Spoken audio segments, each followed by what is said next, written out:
Let's draw 4 realistic portrait drawings with pen and watercolor while we chat about why it's worthwhile to keep drawing.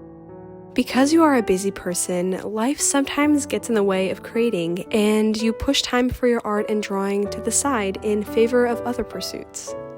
In the scope of things, creating art doesn't seem as important to you at the moment, and you tell yourself that you'll simply get it done later.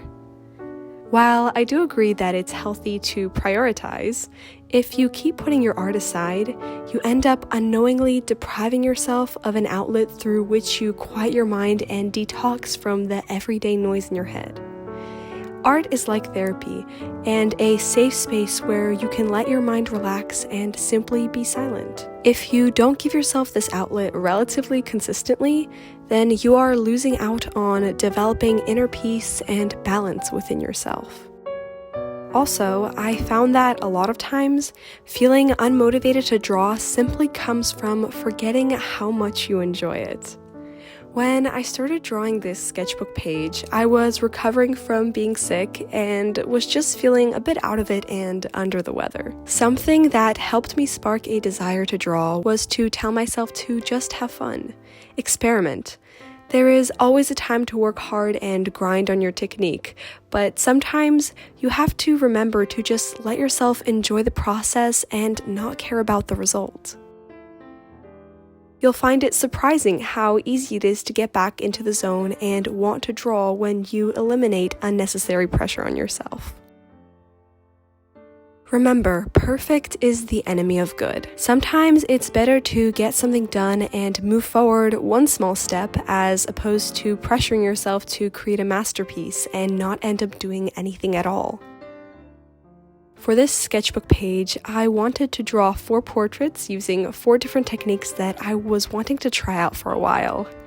The first one was a more detailed and meticulous way of shading pen drawings that I saw in this short that sort of looks like the portraits on dollar bills.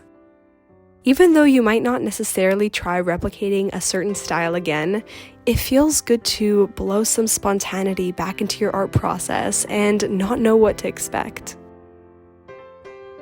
For the second portrait on this sketchbook page, I will try a mixed media method of pen and watercolor washes. On the third portrait, I'll try smooth graphite blending, and on the last realistic portrait, I will be refining and building upon the method I used to paint the second portrait, and also experiment with creating texture with watercolors. Sometimes in our drawing journeys, we arrive at a point where it feels like you aren't improving much, or aren't satisfied with your current technical skill. I feel like every artist, no matter how advanced, goes through this era from time to time. I think that this feeling of being stuck at one level comes right before a great breakthrough. The key to reaching that breakthrough is to keep going. There's this quote I like that Robert Collier once said, which goes like this: "Success is the sum of small efforts, repeated day in and day out." Remember that famous story of the tortoise and the hare? The tortoise wins the race because despite not being the fastest, it didn't lose sight of its destination, the finish line, while the hare got distracted. What matters most at the end of the day isn't being fastest or the best.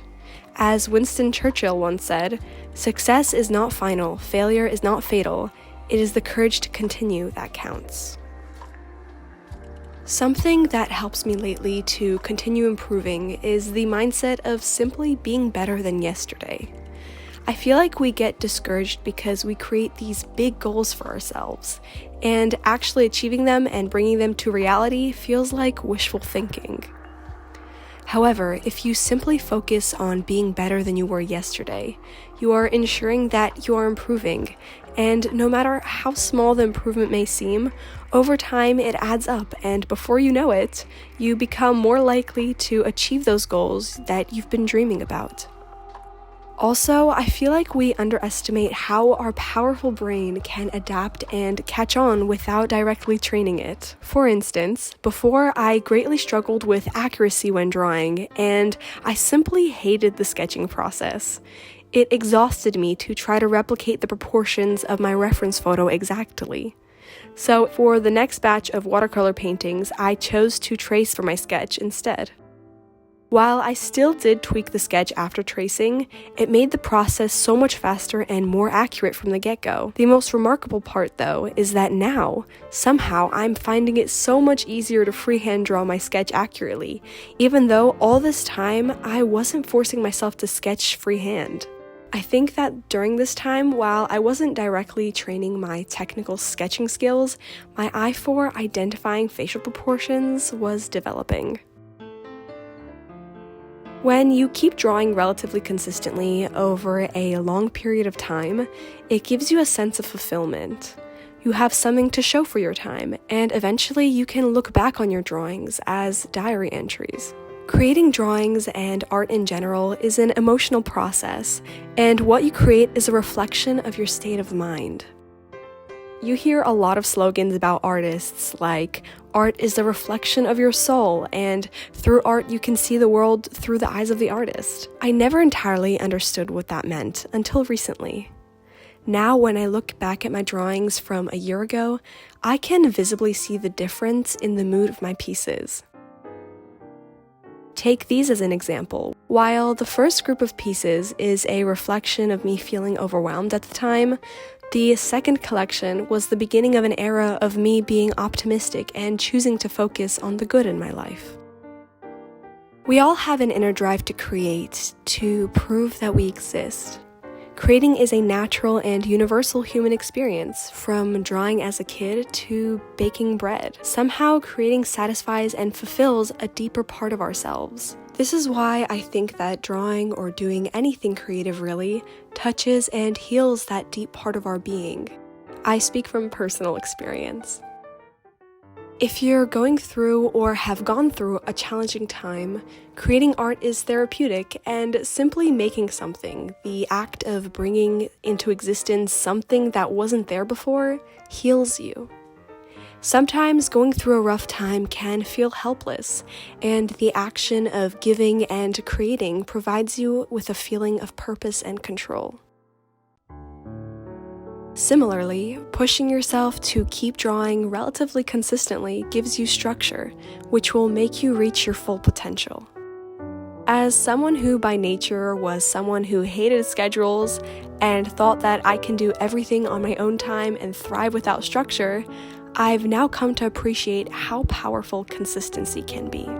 Take a car with 4 wheels pointing in different directions as an example. No matter how strong the motor of the car is, the car won't get anywhere far or will be completely pulled apart in 4 different directions because of the wheels.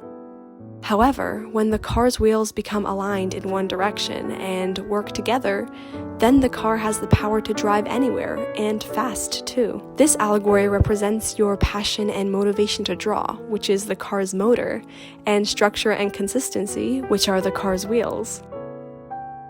When you combine the two, you become unstoppable as an artist. It's worthwhile to keep drawing. Experiment, keep going, and slowly but surely you'll unlock the artistic skill of your dreams. You're right before the breakthrough. If anything in this video was helpful and speaks to you, please leave a like and share your thoughts in the comments down below. Thank you for watching.